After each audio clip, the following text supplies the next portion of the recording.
Hello and welcome to this fifth part of our series, Working the Word, how to understand the Bible for yourself. And today we're going to do things backwards. In the past episodes we've gone through and at the end we've given you a tip for a tool for how to understand the Bible. Today we want to begin by actually giving you the tip right up front before we start. And the tip is a question to ask. Why? Now that doesn't seem very helpful, does it? And there's multiple layers of why. You can be part of the context looking at, who is writing, who are they writing to, what has prompted the writing. Paul has written a lot of letters. He didn't just sort of sit down and get bored one day and think maybe he'd write to his friends and, but you've got that context of the who, to whom, why, but also what the purpose, what they're trying to convey. And sort of we've got to kind of hold both of those, that the purpose of what they're trying to convey might not necessarily be the same thing as what we find out from who is writing to whom and why. Mm-hmm. So when Moses was writing Genesis, Mm-hmm. he had a purpose. He had something that he hoped that we would get out. Mm. And if we can find out what that purpose is, it's actually going to help us to understand what he's actually giving to us. And it's equally a layer that understanding the context that they were hearing it for the first time in. So both of those layers give us different levels of insight, but particularly purpose, I think, is really helpful for us. So what we want to do today is actually explore the books that make up the library that we call the Bible. And sometimes it seems just a little bit daunting when you see all of these books that make up the Old Testament and where do they fit? Mm. And sometimes you can start reading and Genesis is great, there's lots of stories, and Exodus has a fair bit going on, but once you start getting, there's a few of the books that are a little bit bewildering just if you're just kind of doing a read-through. And you get to Leviticus and you bog down. And it's helpful to say, well, what's it about? Where does it fit? What are we trying to convey here? Mm-hmm. Is this meant to be all read sequentially? Mm. And in what sequence? In what sequence? Did we actually have some Bible writers who were writing at the same time as each other? And it might be helpful actually to do just an explore, put them into a timeline. Mm-hmm. And while we're going through, we'll pick some that we'll just go a little bit deeper and saying, well, what's the purpose of this book?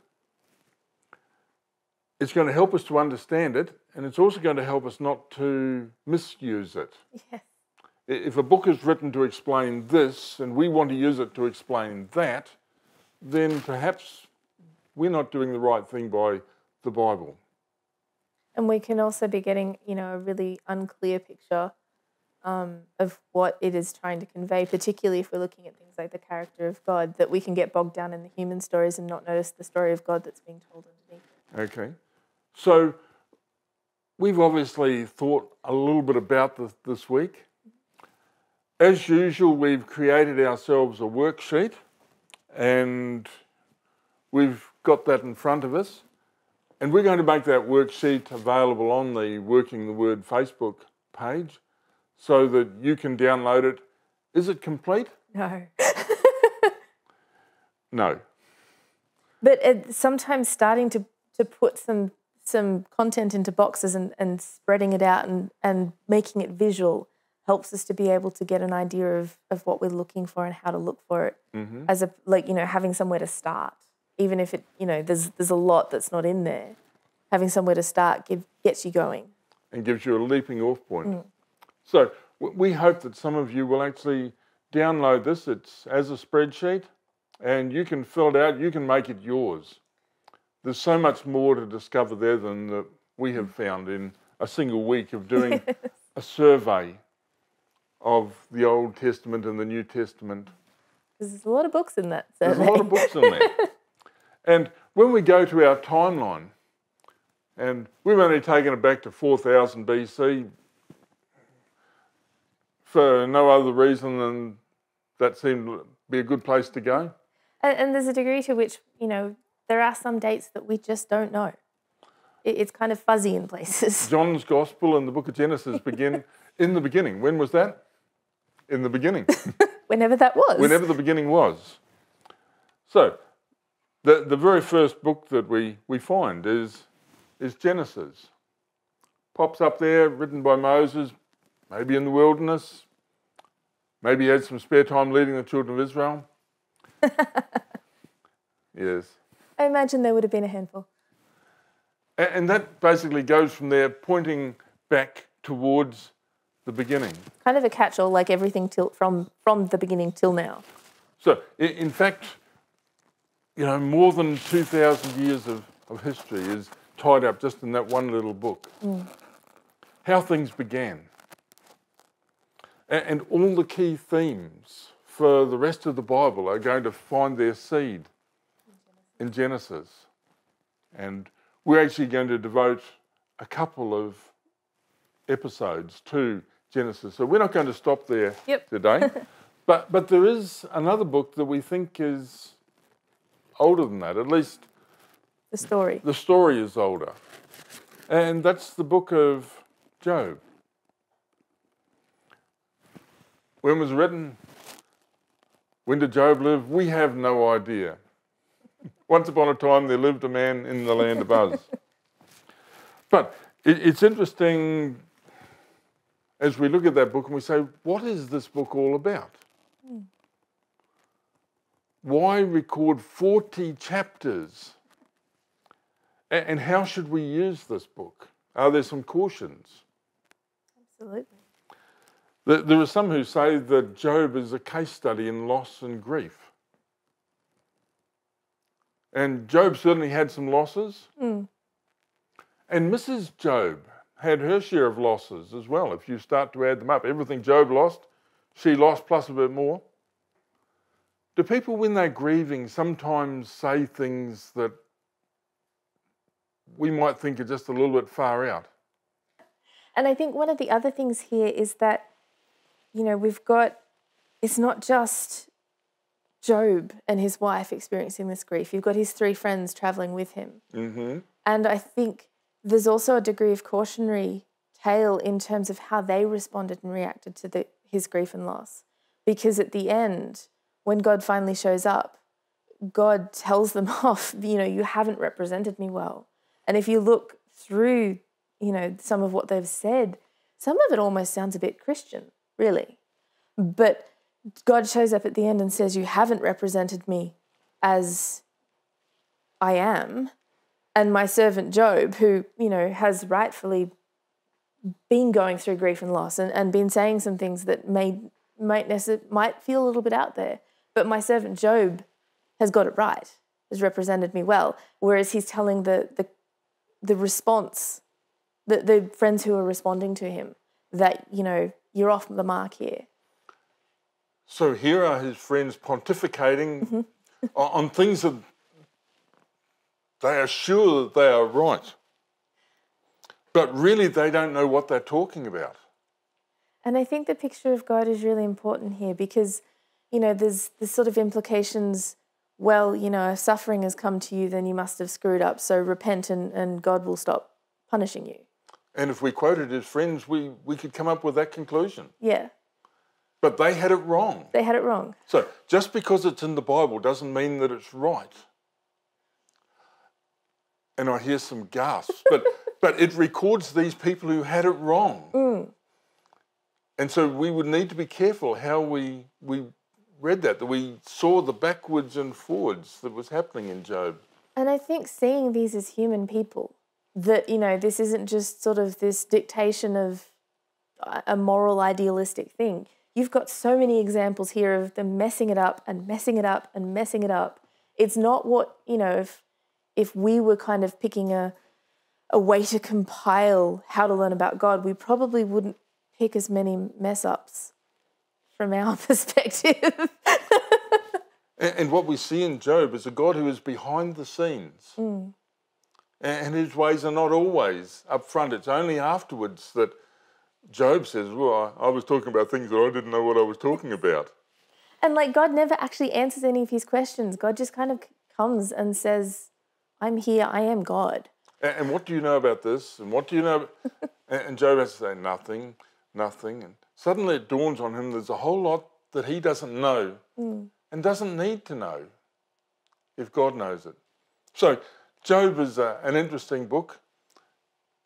And once we can realise the kind of book that it is, we're going to read it a little bit differently and a little bit more carefully. All right, let's just change the time scale. We've pulled it back so that we're gone from 4,000 to 2,000.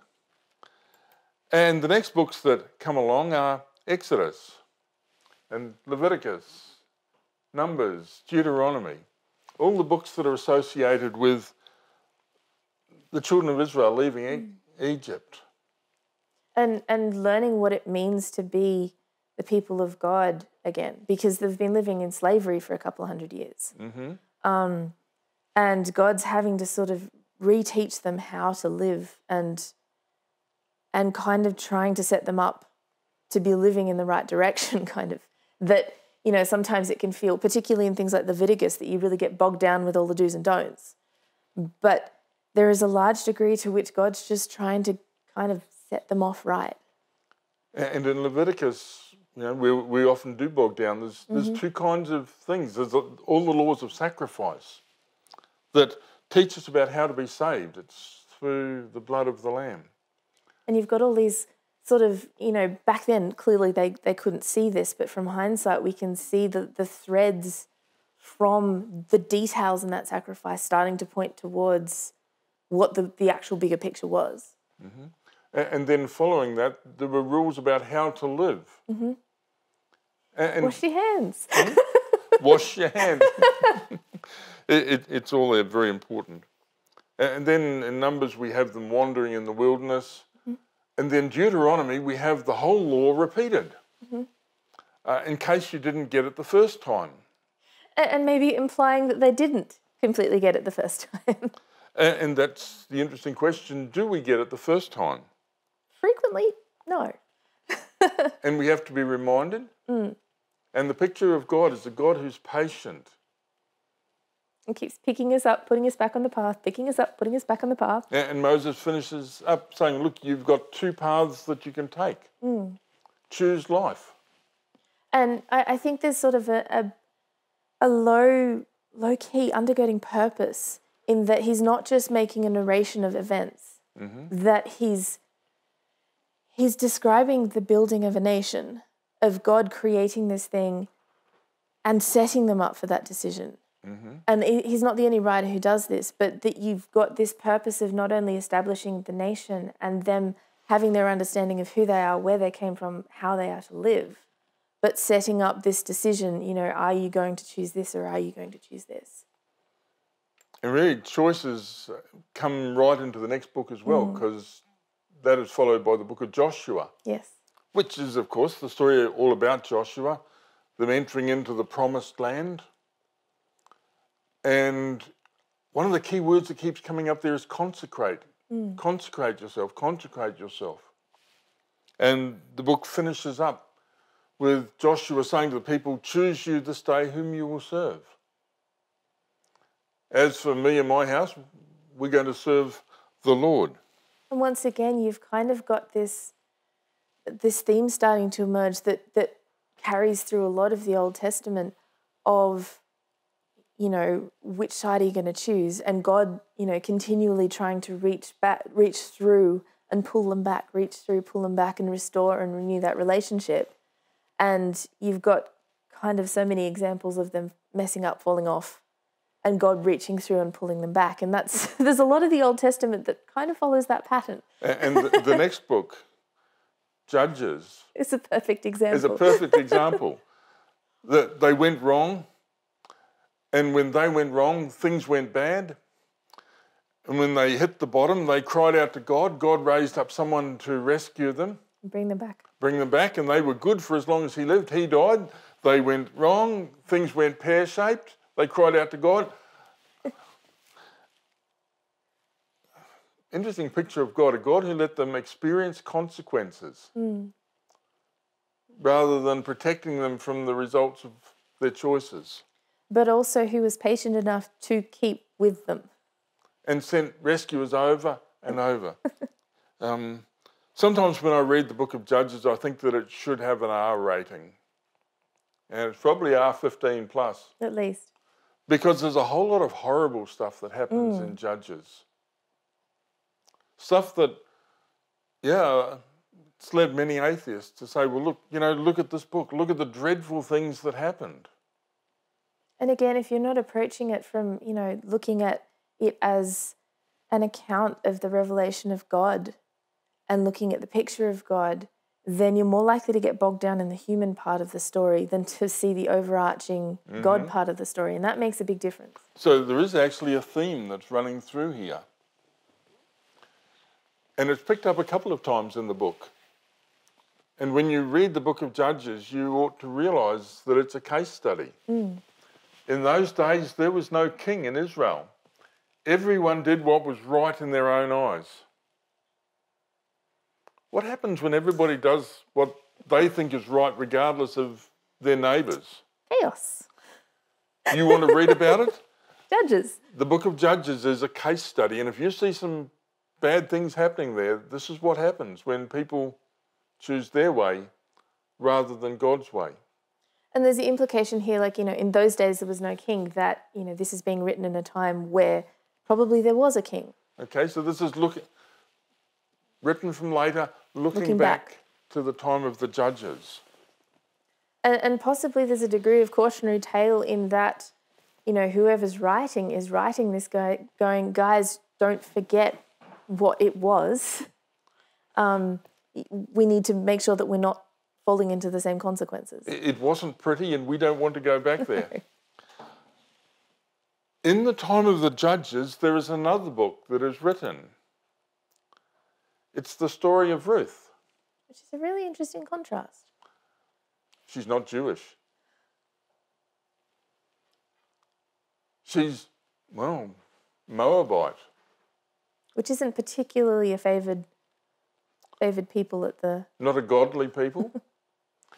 And yet here is a story that tells us that the good news is not just for the Jewish people. It's for foreigners as well.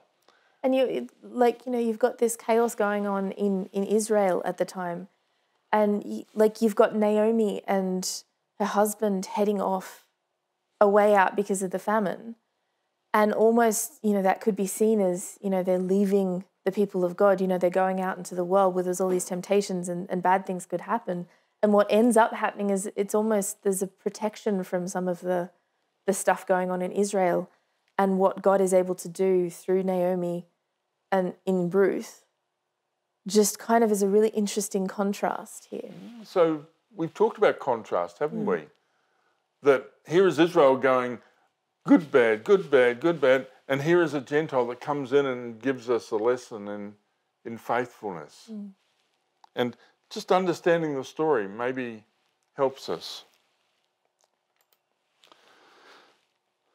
Take these up as one big block. 1 Samuel, 2 Samuel, 1 Kings, 2 Kings. We've kind of got Samuel's basically the last of the judges. And at the end of Samuel's life, well, towards the end, he was acted as their judge for a while, but the people of Israel started to get a little bit anxious and go, all the nations around us have kings, we want a king. Now, they've technically already been under a king. God has essentially been acting in that place. So it's kind of a bit of a slap in the face for God. And Samuel gives them a bit of a warning as to, if you have a king, this is what's going to happen. It's not going to be, just a sunshine and roses kind of thing. There's going to be cost, and it's not going to be necessarily a great thing. And they insist we want it anyway. And so Samuel goes back to God, and God says, all right, give it to them. What an interesting picture of God. Not insisting on his own way. Even though his way would clearly be better. He gave them the right to be wrong. Which is a pretty big gift, really, considering how much he really has to invest in trying to get them back on the right path. It's an enormous gift. And in that he's willing to take the time to negotiate and work with them in this imperfect situation, rather than just kind of either delivering them or going, well, you know, you chose it, tough luck. So just like in the book of Judges, we're now going to go through these ups and downs. Just with kings instead of judges. And God is going to send them prophets instead of judges. And I think sometimes we have this idea of, you know, the judges, that, you know, that if we get a king, maybe we won't be as bad as it was. You know, looking forward to well, if it was like this, then it would be. Whereas God's kind of going, it's not going to be, but let's, you know, I'll work with it anyway. Well, it was better but different. And worse. These books take us basically from the time of Samuel right through to the time of the Babylonian captivity. So they're obviously, again, looking back, drawing together the records of the kings of Israel. And they often do say, look, if you want to read the rest of the story, it's written in the records of the kings. So it's kind of a collation of the highlights, really. Yes. And so understanding, you know, what they're looking for and what they're trying to highlight will give you an idea of, you know, why these stories are included as opposed to whatever else happened. And just like we've got 4 Gospels, these stories are repeated because we also have 1st Chronicles and 2nd Chronicles, which covered the same ground through to the Babylonian captivity. And were possibly written after the captivity because 2nd Chronicles finishes word for word for the beginning of the book of Ezra. And one of the things that tends to happen, you know, when they're off in exile is that they start being a lot more intentional about trying to keep the stories alive, trying to remember what they need to remember and have clearly forgotten, that there's a bit more of a motivation to do that. So, having put that in, let's just move our graph this way again so we mainly focus on that pink part of the timeline. So, here we've got 1st and 2nd Chronicles, Samuel, Kings, basically from 1000 BC through. The first thing that we find is the book of Psalms. Now, Psalms actually had its beginning back in the time of Moses, but it seems like David is a primary contributor to the hymn book of Israel. And again, it's been collated over time. This is... and the last ones are going to be added to the hymn book... right at the end. At 600, well, somewhere in the Babylonian captivity. Yeah. So this has been a work in progress there. It's not like David wrote it and it was all finished. It was over a period of time. Yeah. David was followed by Solomon, and Psalms followed by Proverbs and Ecclesiastes and the Song of Solomon, books of wisdom. And he was a wise king. Up to a point. And did some of the stupidest things. But I think that's one of the things that you start to see coming through some of the characters when you're looking at them from a character/picture of God thing, is that, yes, there are some incredibly beautiful and wonderful things about them, but there's also some, like, you know, Abraham was a great man of faith, also lied that his wife was his sister, and he had his moments. You know, that you've got all these characters who have their moments, but you've kind of got this story of God that's interwoven with their stories. Mm-hmm. And then the Song of Solomon. Again, some say it should have a rating on it. And it's not how we express love nowadays. But it's how Solomon did to his wife. And given the context, you know, looking at who wrote it to whom and why, it makes a lot more sense there.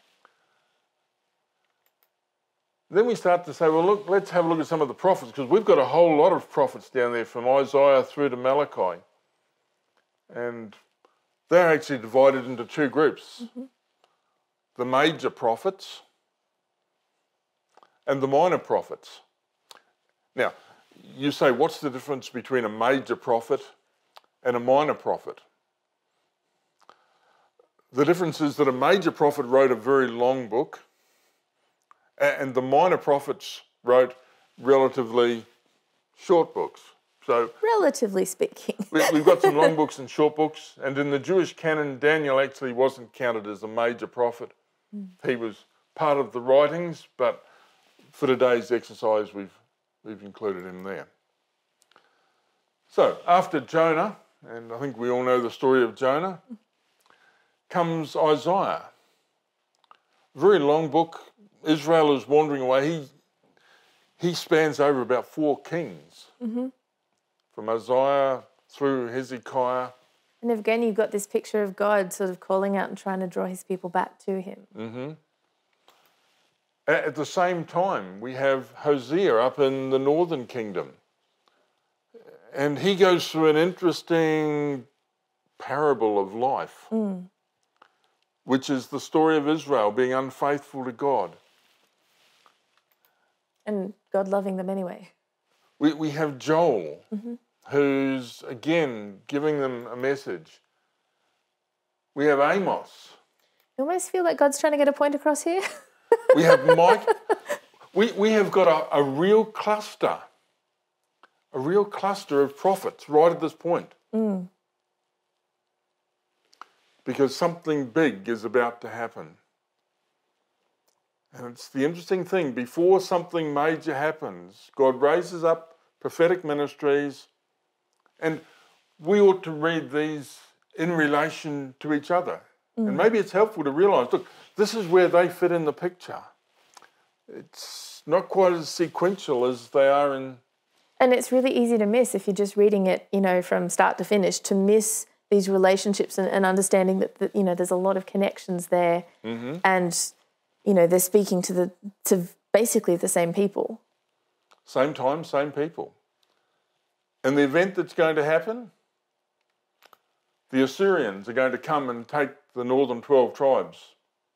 Just export the lot of them. Gone. And just to make sure they wouldn't come back, they're going to put some people into Samaria who later become known as the Samaritans. Which probably didn't help their relationship with the Jews when they came back. And so we have Nahum. And Nahum's whole focus is on Assyria. And maybe suddenly that begins to make sense when we see the books in their order. And how it happened. We move on. There's a little bit of a gap there, you notice, more than 100 years. And suddenly we have the prophet Jeremiah, a young man. We think that he stuttered because the people make fun of him.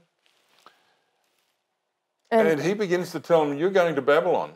It's not a great message to have to bring, even if you can speak clearly, having to tell people, bad news. You are going to Babylon. You're going to Babylon. And then Nebuchadnezzar comes and they have gone to Babylon, and he writes and says, well, you better let your kids get married, you better build houses, plant gardens, you're there for 70 years. Which wasn't what they wanted to hear again. Not what they wanted to hear. Alongside him is Habakkuk. And the book of Habakkuk is written in exactly the same time. And he's saying, God, how could you possibly let these Babylonian people come and do all this stuff? At the same time, we have the book of Obadiah, which is lamenting what's happened. And we have the book of Zephaniah. Again, we've got a cluster of prophets. Which maybe tells us something. Again, there's something major happening. We've got a period of the Babylonian captivity. So once again, we've got this cluster of prophets being sent to warn that something is coming. It's not just kind of attacks you out of nowhere. Is that a picture of God? That God doesn't surprise you. And we will notice the pattern with the flood. God gives opportunity. God gives invitation long before.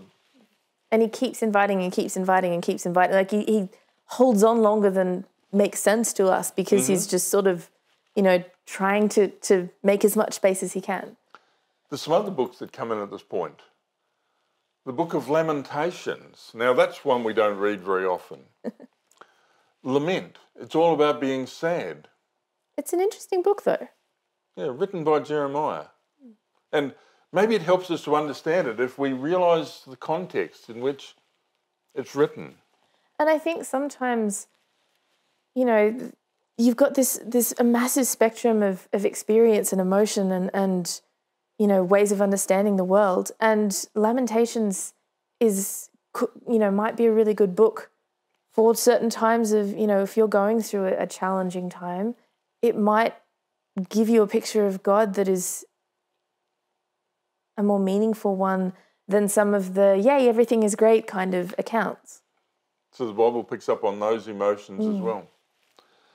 The other prophets that are at that time, Daniel's the one that we know very well. He was taken in the first lot of captives, worked his way into the court of Babylon so that when the rest arrived, there were already people from home that were in high places in Babylon. And I kind of find it interesting in that, God's been able to, yes, they're in a foreign city, they're in captivity, but God's still been able to kind of move some of his people into position, kind of. That it hadn't caught God by surprise. God sent some people in front who would prepare the way. The other prophet that we have at this time is the prophet Ezekiel. And Ezekiel is working with the common people, basically saying, look, you need to know what got you here. And if you hope to go home, there's some things that need to change. And probably Ezekiel is the prophet that more than any helped the Israelites to get themselves back on track. He's also one of the prophets that's reasonably heavily quoted in other places. Particularly the book of Revelation. Which might start to draw some parallels there as well. And the other thing is he has a vision of God on his throne, packing up, leaving Jerusalem and going over to Babylon. That if the people have gone into exile, God's actually gone. God hasn't left them. God's gone there with them. So those are the prophets for the Babylonian exile. Okay, after the Babylonian exile, we have the books of Ezra and Nehemiah, which describe the permissions that were given to them to go back to re-establish Jerusalem. And start rebuilding. To rebuild it. And that was a little bit of a struggle. And yes, what we actually see is them saying, well, look, we were real bad and that got us into Babylon. We don't want to go to Babylon, so we're going to be good. And they make a whole lot of rules. And kind of swing out the other way. And they swing right out the really strict end of the spectrum. And so when we're reading those, we have to realise, look, people move on the spectrum.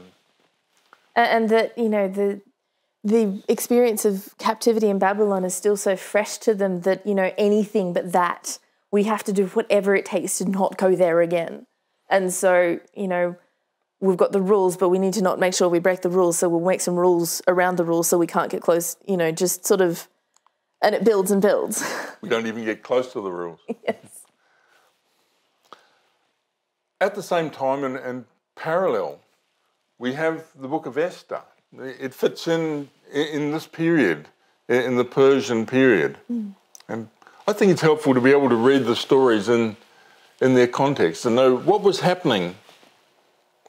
And I think you'll find that just picking up a little bit of this just makes it a little bit easier to understand. And to kind of navigate, because the way that the Bible is put together, the biblical writers and compilers aren't necessarily concerned with, a historical account in terms of, the getting the right chronology and making sure that everything lines up. That's not their purpose in writing or compiling.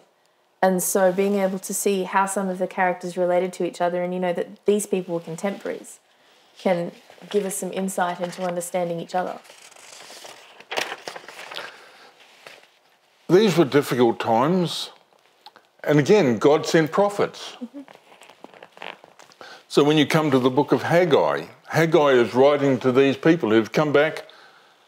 There's the temple to be rebuilt, but they need to build their houses, and it's easy to get sidetracked. To spend time building your house rather than the town and the temple. The prophet Zechariah also pops into this period. And we finish the Old Testament with the prophet Malachi.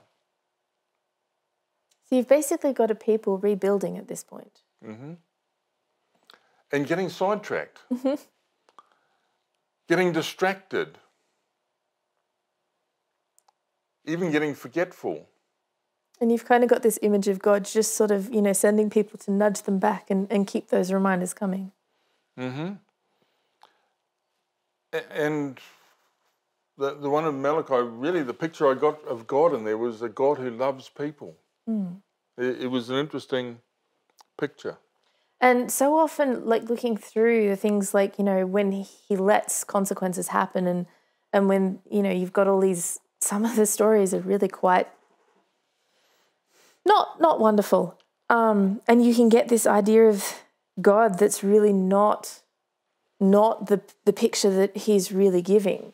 That you have a God who is deeply in love with these people and is just trying to restore the relationship, and they keep falling and breaking the relationship and the covenant over and over and over and over again. And he just he still loves them and keeps calling them back. We took the moment to take the words that we'd used to describe God as we had been reading through all of these different books, and we put them into a word cloud. A word cloud that describes the attributes and the character of God that we're seeing in the Old Testament. It's an interesting one. It's a God of one who's seeing, very much a gracious. Gracious is used much more than wrath of God in the Old Testament. And yet so often the idea we get of God is of this wrathful. And, we've kind of got these layers of being able to understand what is, what's coming from the human side, and God's doing his best to work around that, and what is actually the character of God and the desire of God. And the God who's patient, the God who forgives. I think patient and long-suffering are two very key components that come through in God's personality. Particularly in books like the Book of Judges. We haven't done one for the New Testament yet. But that's okay. And we will post this one also for those who would like to see it. There may be a couple of other bits we add before we... We might add some more bits we'll see. Before you see it. When we come to the New Testament, it's all a little bit more compressed. Yeah. We have the Gospels. Well, this isn't quite right. We have three Gospels written very early. Matthew, probably Mark. Was probably first. Mark is probably first, Matthew, Luke. And they all have evidence that they've read each other's work. And talked to the same witnesses. And and Luke says, I've talked to the eyewitnesses. He's obviously sat down with Mary because he knows all about what she went through. John didn't write his Gospel till... Much later. Much later, probably after the Book of Acts. And you can start seeing that coming through in terms of his purpose, and that he's had a lifetime of experience and reflection to draw on as he's compiling his account. Whereas the others are kind of doing it in the first 100 or so years after, the events have taken place.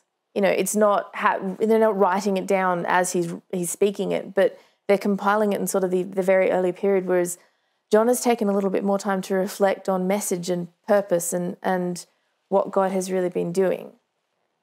And some of the issues that are starting to come up. And so he can begin, in the beginning was the Word was with God, and the Word was God. Because that was an issue that was beginning to crop up, was who was Jesus? And it was beginning to slip away into funny ideas. And so John, compiles this recollection and account of what God did on earth, specifically almost with the Christian audience in mind, in that, you know, the themes he's bringing up, the things he's emphasizing, the particular points he's trying to make about God are a little bit more tuned to kind of a broader Christian audience ongoing, as opposed to the purpose of the three that were made originally. Okay, so that's John being a little bit different. But each of the gospel writers seems to have a target audience. And it's helpful to think about who is Matthew writing to? Who is Mark writing to? Who is Luke writing to? Because it does make a difference.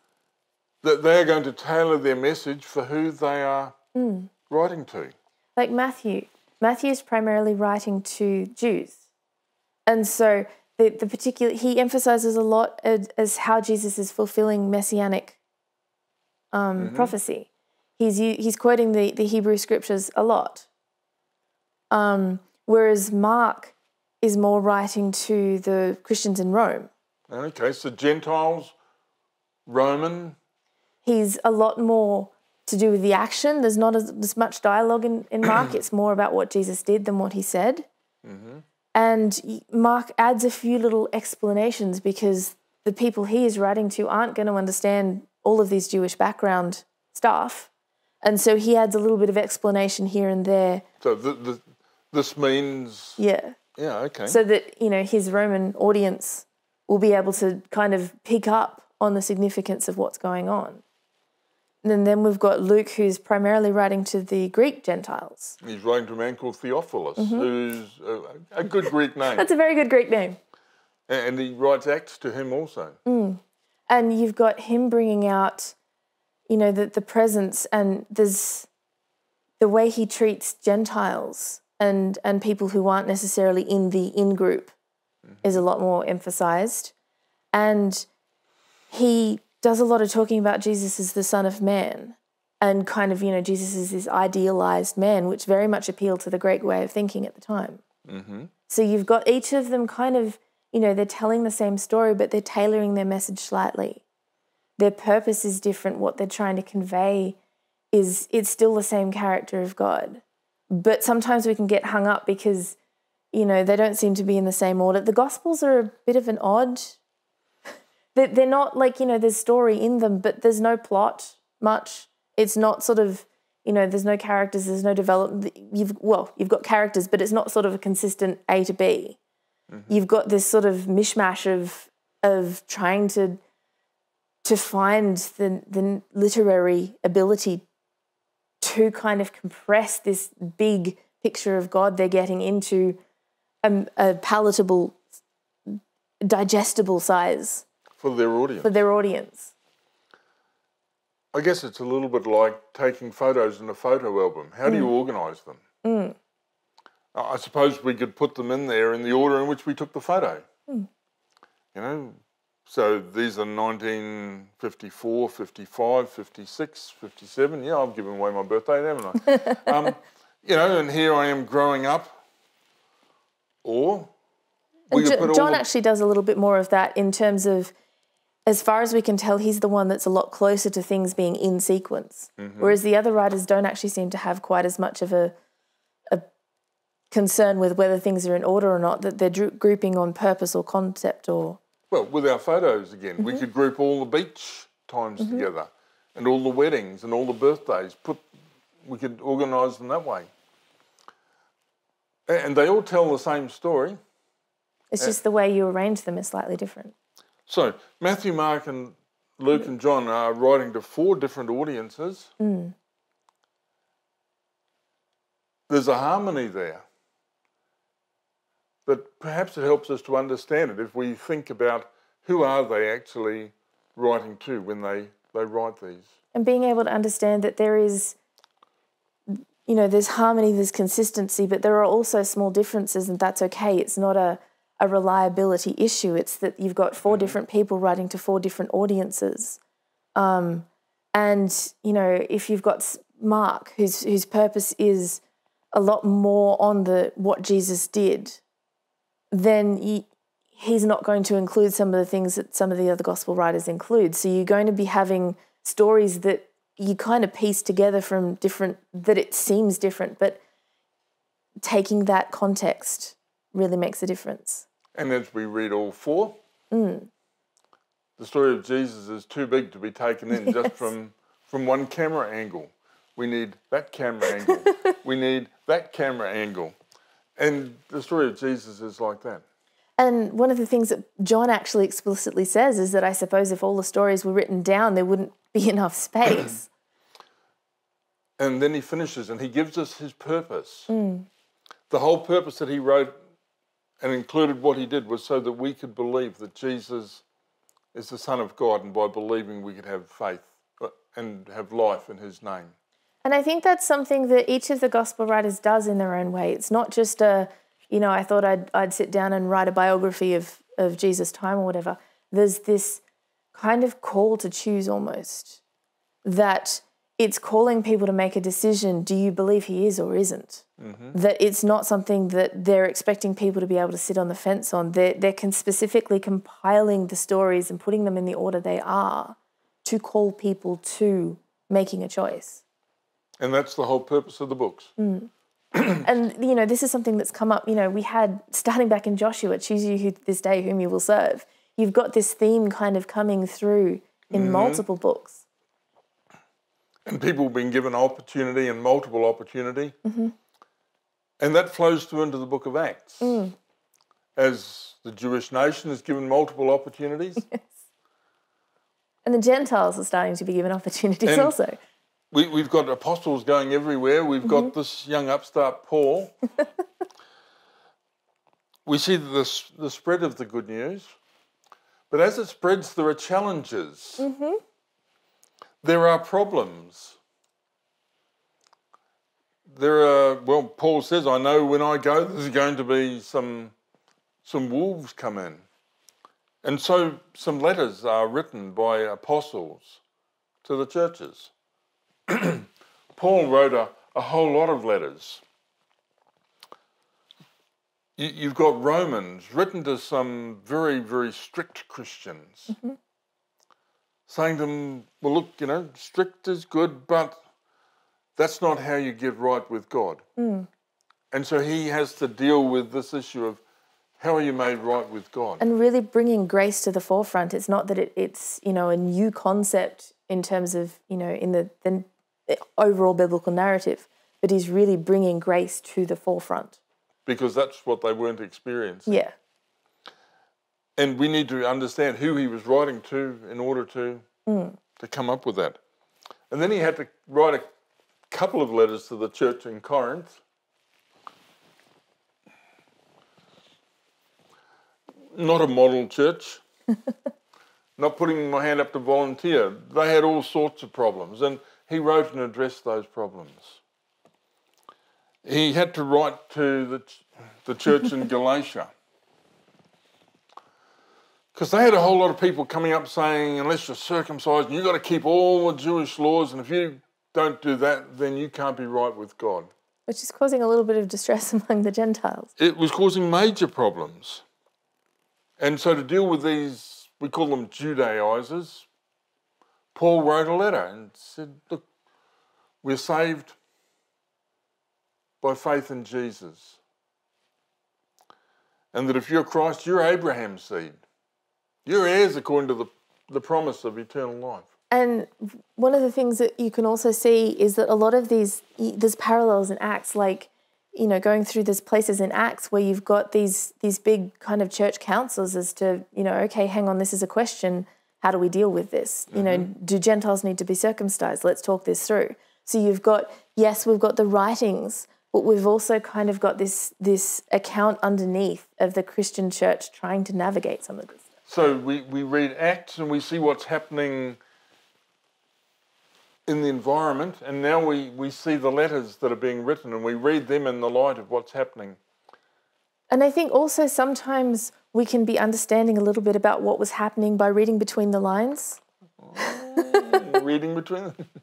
So that there's, if Paul's writing to address something, it probably means something was going on. It wasn't that he just got bored one day and decided to write them a letter. that, you know, he's writing to address something. And that might sort of mean that how it is applicable, broadly speaking, needs to be kept within understanding of that context. And so while Ephesians and Philippians are largely encouraging letters, when we get to Colossians, there's a heresy brewing. And we think it's a proto-Gnostic. And if you want to go and do some reading on Gnosticism, it basically said if you want to go to heaven, you've got to climb the stairwell. You've got to eat the right thing. You've got to keep the right days. You've got to do the right meditation. And basically they had a whole lot of do all these things and you will climb the ladder. And Paul had to say, hang on. In Jesus, you're already at the top of the ladder. And if we don't realise what he's writing to, we can misuse that. Very much. And then there's the case of the Thessalonians, and maybe they are an interesting one. It would be maybe worthwhile to have a look at Thessalonians. We've kind of had Paul. Paul has gone into Thessalonica and done what Paul sometimes tends to do. He's gone into the synagogue. He's, he's been speaking, kind of stirred up a riot and had to leave really quickly. As Paul does. He's not always greatest with tact. So he hasn't actually had a lot of time with these believers they've come from a pagan background, and he hasn't actually had a lot of time to work with them and to insulate them against some of the stuff that might be coming in. And so he kind of has to write a letter back from, one of the places he's sort of hurried off to. And here we are in chapter 4, he says, we do not want you to be uninformed. Other translations have ignorant. Now, if I write to you and say, look, I don't want you to be ignorant. Kind of implies I'm a little ignorant. Just a little incident. It's a little tactful for Paul, but there's kind of the implication of, we can read between the lines to know what's going on. So when you read that, don't want you to be uninformed or ignorant, you can read between the lines that, in a sense, they are, and he has to spell it out just a little bit more plainly, a little bit more clearly, so that it's clear to them. And that would be consistent with, this is a new church that, doesn't really have a leader and is a little bit open to somebody kind of coming in and spreading some dangerous ideas. So when we're reading some of these letters, we need to read between the lines and say, just what is he addressing? In this case, it seems like some of their number have died and they say, oh, but Jesus hasn't come back. Are they going to miss out? And so he can talk about the Lord himself will descend from heaven. We'll be caught up to meet him in the air. We'll be with the Lord. So encourage each other with these words. Shortly after, he has to write a second letter. About 6 months, we think.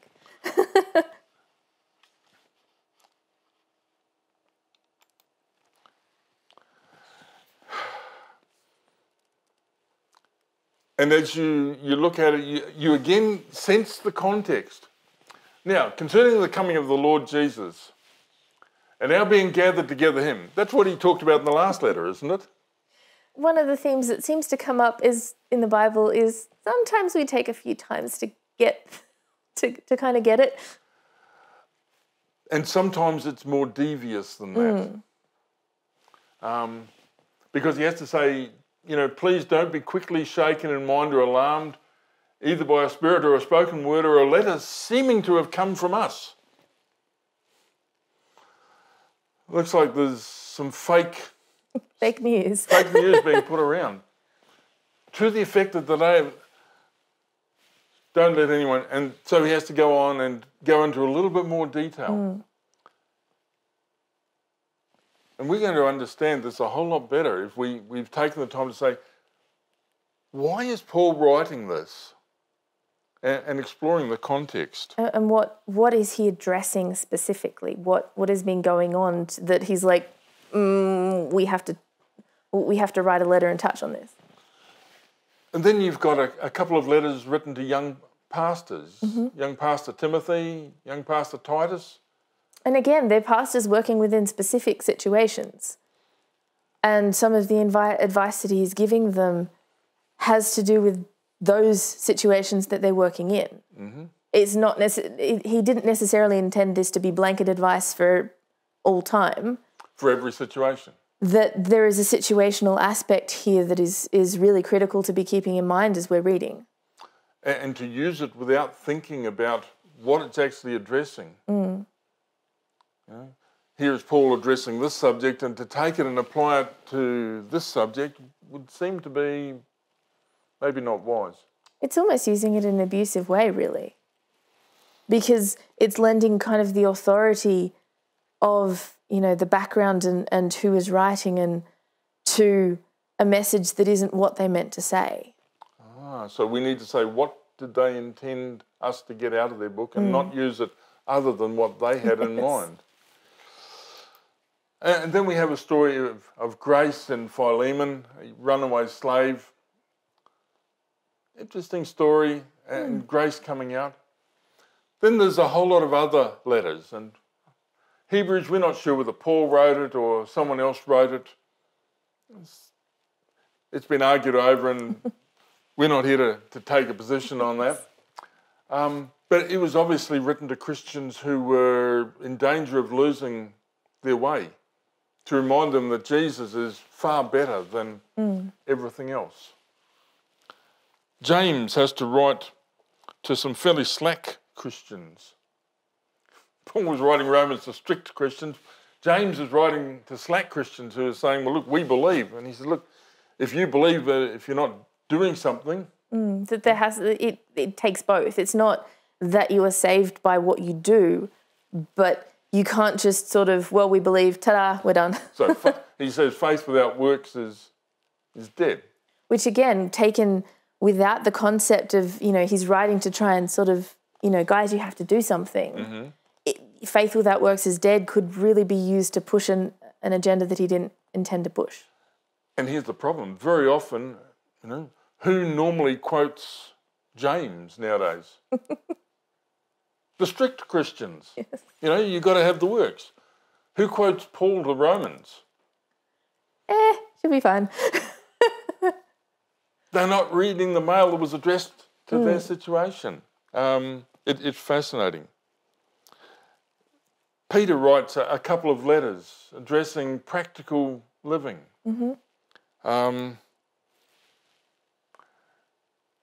John also writes letters of encouragement. Then you have Jude, and Jude is a fascinating one because Jude is addressing the issue of, wait for it, against spiritual terrorists impacting the church.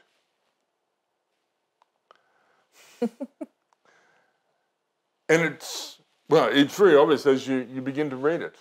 Perhaps we ought to just have a look at that one, if we can find it.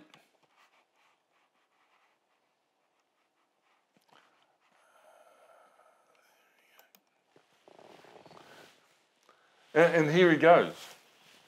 For certain people have crept in unnoticed, who pervert the grace of our God into, in this case, license. And so he has to address the issue of these people who have snuck in and now are causing mayhem. And the fact that they have snuck in kind of suggests that there's enough in the message that sounded kind of right, that they're able to sort of pass some things through that really weren't what they were supposed to be doing. So we ought to read Jude in the context of what he's trying to address. And maybe even recognise that, you know, that there is a risk of some of this stuff creeping in. And that, you know, we can have this idea that, oh, well, we would notice that, but you might not. And you know, just that word, crept in unnoticed. They're sly. And we've seen it all through the book of Acts. These people that sneak in and then try to undermine what the apostles are teaching. And you've constantly got, you know, it not working real well in terms of, God is continually sort of sending messages, but you've still trying. And I think we need to also understand that it could still be trying today. Like, the picture of the early Christian church is a church trying to navigate living for God in the real world. Mm-hmm. And that's essentially what we're doing, that some of this stuff might creep into ours as well. So you've still got this ongoing application, but understanding the context that was being addressed kind of gives us a better idea as to what is more applicable for where we're at. So we're trying to take a whole of Scripture approach to this. That we're looking at the Bible, but the whole of the Bible, rather than selected quotes that fit with me. And that brings us to the book of Revelation. Yes. Which is the postscript, really, to the whole book. The revelation of Jesus Christ. It seems to have the theme of the conflict between good and evil. But I think one of the really important overarching things is that it's a revelation of Jesus. That a lot of people look to it to kind of, to look and find out where my life is going to go, what's going to happen, predict the future kind of thing. And that's not what it's designed to do. There's some side elements of that, but that's not its purpose. That its purpose is to reveal God. So as it was in the beginning, a picture of God, a picture of Jesus. I find it fascinating that there's more than 200 quotes from the Old Testament or allusions to the Old Testament stories in the book of Revelation. And again, when John is writing, his primary audience is going to be people who are familiar with all of this. So he's using language and imagery from the Old Testament. It kind of brings a lot of the strings together. So if we're wanting to understand Revelation, we're going to want to understand the Old Testament stories. Ideally. And to it kind of caps it all off. You've got, getting a picture of God from the gospel account and from what we're learning in the epistles about God. But you've also kind of got this whole background and landscape of imagery and experiences and stories that Revelation is kind of starting to draw the strings together and weave into a picture of God, really. And we'll explore that a little bit deeper. A little bit later on. In a couple of weeks' time. But it's also drawing on the Gospels. It's interesting, John is the one who doesn't record Jesus on Olivet saying, look, here are the signs of my coming and of the end of the world. He doesn't need to. He's devoted a whole book to it. So we need to understand that in the terms of the Old Testament, but also in terms of what is the picture of Jesus that we've been given here? Very much. Because if we're not seeing Jesus, we probably have the wrong understanding. And it can be a bit of a bewildering thing if you kind of stumble in without any background in any of this imagery or, understanding what the context of what is being addressed here and the language and imagery he's using. It's just wait, what? There was it's bizarre imagery, but again, we're going to come back to in a week or so looking at some of this non-literal imagery, but not having a background in that. It's helpful to understand that is there as we approach it. So our question this week, our tip, is to ask that question, why is this being written? What's happening in the background? What is leading to this being written? The context of it. There's a couple of books that we'd like you to be, some of you might be interested in them. Annali, you had both of these in your library, not mine. So both of these are books that were actually textbooks when I went through college. Both of them actually written by lecturers at college. But I find them really, really helpful. The first one is by Daniel Reno, Reading with New Eyes, Exploring Scripture Through the Literary Genre. And if you kind of flip through, you can see I've made a lot of notes and highlights and stuff. But he gives you a lot of tools. Some of the tools that we've been talking about are some of the tools that he mentions here, but very much working through some of the tools to understanding, you know, the literary genres, how biblical writers use, you know, repetition and poetry. And I found it a really, really fascinating book and just really opened up my understanding of being able to read it and it come alive. And he also works through, like, he'll give you some principles and then he worked through it in some case studies. And it's reasonably comprehensive in that, you know, there's a section on the Gospels and then he takes you in a case study of working through the differences in the Gospels of the apocalyptic. So I found that one a really, really handy one.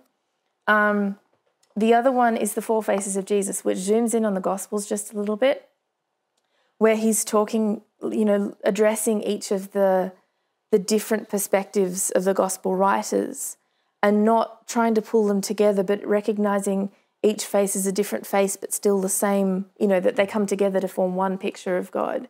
And again, it's a really, I think, easy to read, but kind of in that mix of challenging, but interesting and informative as well, that, you know, I find it a really helpful book.